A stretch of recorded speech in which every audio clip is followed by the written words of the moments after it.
ఓం శ్రీ మాత్రే నమః.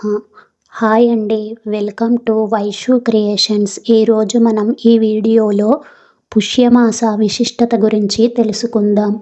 Please friends, like, share and subscribe our channel. మనకు ఈ సంవత్సరం పుష్యమాసం డిసెంబర్ 20 శనివారం నాడు నుండి మొదలవుతుంది. పుష్యమాసానికి అధిపతి శనీశ్వరుడు. శనీశ్వరుడిని పుష్యమాస శనివారాల్లో పూజిస్తే ఎంతో విశేషమైన ఫలితం కలుగుతుంది. చంద్రుడు పుష్యమి నక్షత్రంలో ఉండగా వచ్చే మాసం పుష్యమాసం. పుష్య అనే మాటకు పోషణ శక్తి కలిగినది అనే అర్థం. పుష్యమాసం శీతాకాలం. ఆధ్యాత్మికంగా జపతపాదులు, ధ్యాన పారాయణాలకు శ్రేష్టమైన మాసమిది. పితృదేవతలను పూజించి అందరూ దోషరహితులయ్యే పుణ్యమాసం పుష్యం. పుష్య పౌర్ణమి వేదాధ్యయనానికి చాలా విశేషమైనదిగా చెప్పబడింది. శ్రావణ పౌర్ణమి మొదలు పుష్య పౌర్ణమి వరకు వేదాలు, మంత్రాలు నేర్చుకోవడానికి అనువైన సమయంగా చెప్పబడింది. విష్ణువుకు ఇష్టమైన మాసం ఆశ్వయుజం, శివునకు కార్తీకం.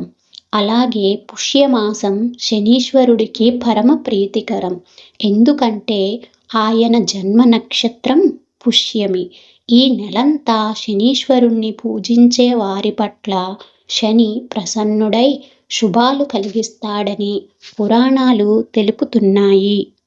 ఏలినాటి శనితో బాధపడేవారు ఈ మాసంలో రోజు ఉదయాన్నే శుచిగా స్నానం చేసి శనీశ్వరుణ్ణి భక్తితో ప్రార్థించాలి. పౌర్ణమి నాడు శనికి తైలాభిషేకం జరిపించి నువ్వులు దానమివ్వాలి. ఆయనకు ఇష్టమైన నువ్వులు, బెల్లం ఆహారంలో భాగంగా చేసుకోవాలి. దీని వెనుక శాస్త్రీయ కోణం చూస్తే ఈ రెండు పదార్థాలు మనిషి ఒంట్లో వేడిని పెంచి చలి నుంచి రక్షిస్తాయి. శని ధర్మదర్శి, న్యాయం, సత్యం, ధర్మాలను ఎత్తి చూపించేవాడు. సర్వప్రాణుల సమస్త విశ్వ ప్రేమను, పవిత్రతను ఉద్ధరించేవాడు. అతడే శనీశ్వరుడు. మానవుడు ఈ నెలలో నువ్వులు సేవించి నియమనిష్టలు పాటించినట్లు అయితే శని అనుగ్రహం తప్పకుండా పొందవచ్చు. అంతేకాక గరుడ పురాణంలో నాభి స్థానం శని స్థానం అని చెప్పబడింది. ఎప్పుడు శరీరంలోని నాభి ప్రదేశాన్ని శని ప్రదేశంగా చెప్పారో అప్పుడే ఈ ప్రదేశానికి ఉన్న ప్రాముఖ్యమంతటికీ శని ప్రభావమే కారణమని మనం గ్రహించాలి. పుష్యమాసం తొలి అర్ధభాగంలో విష్ణుమూర్తిని పూజించడం అనాదిగా వస్తున్న ఆచారం.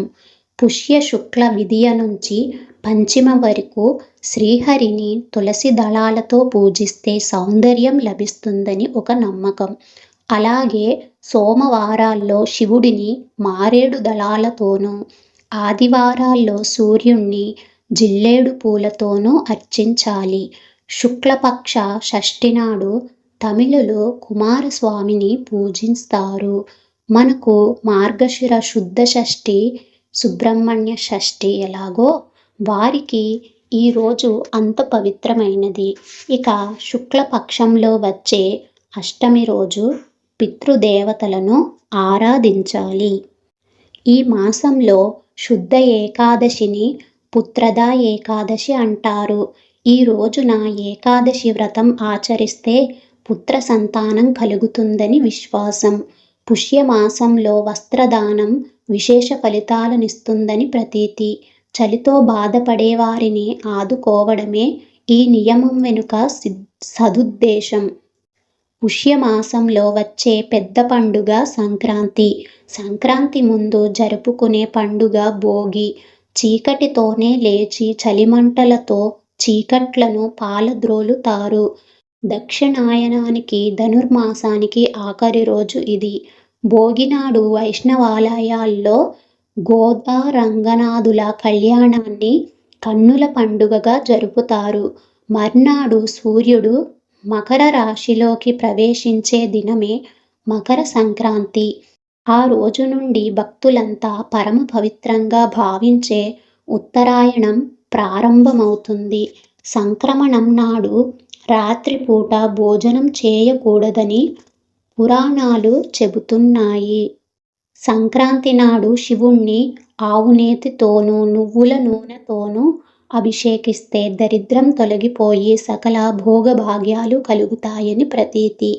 సంక్రాంతి మరుసటి రోజు కనుమ పండుగ చేస్తారు. ఈరోజు ధాన్య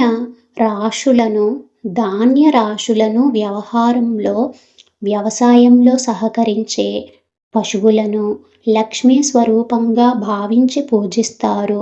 పుష్య బహుళ ఏకాదశిని విమల ఏకాదశి, సఫలేకాదశి, స్ఫటిత్తలేకాదశి, కళ్యాణ ఏకాదశి అని పిలుస్తారు.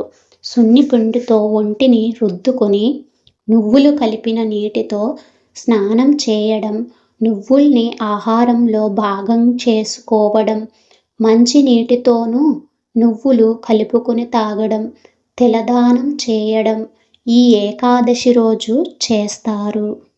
ఈ మాసంలో ఆఖరు రోజైన అమావాస్యను చొల్లంగి అమావాస్య అంటారు. ఈరోజు నదీ స్నానాదులు చేసుకుని దైవ దర్శనం చేసుకుంటే శుభాలు కలుగుతాయి.